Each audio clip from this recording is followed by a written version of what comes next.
Pemirsa, jadi langganan banjir tiap kali musim hujan datang, warga Perumnas Antang Blok 10 masih menunggu upaya nyata pemerintah kota untuk atasi banjir. Cuaca ekstrim yang terjadi pada Jumat minggu lalu membuat sejumlah daerah di Kota Makassar terendam air, terutama wilayah yang menjadi langganan banjir, salah satunya Perumnas Antang Blok 10. Abdul Wahid selaku warga Perumnas Blok 10 mengungkapkan, banjir kali ini tidak seperti sebelumnya. Biasanya ketika dilanda banjir, air akan surut dalam waktu 3 hari.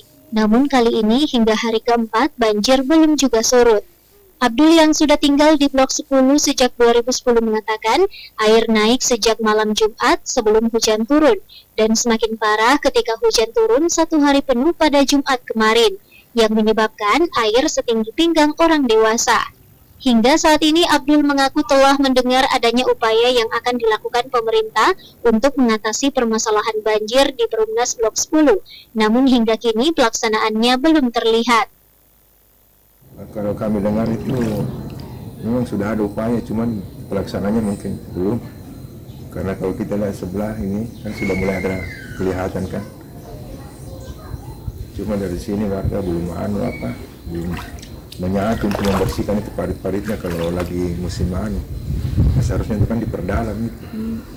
Kemudian juga yang di depan itu yang kanal-kanal seharusnya itu bagaimana pemerintah setempat ini berupaya untuk ini.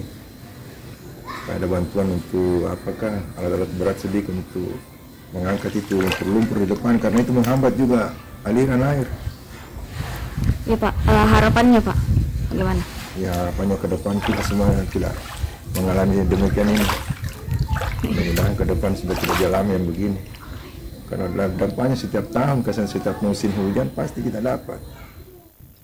Menurut Wahid, seharusnya pemerintah setempat berupaya untuk mengangkat lumpur-lumpur yang terdapat di kanal-kanal sekitar. Pasalnya, lumpur tersebut menjadi salah satu penghambat aliran air. Ia berharap pemerintah segera bertindak agar ia dan warga Blok 10 tidak lagi terdampak banjir jika musim hujan datang. Fitri Herunisa, Selewes TV.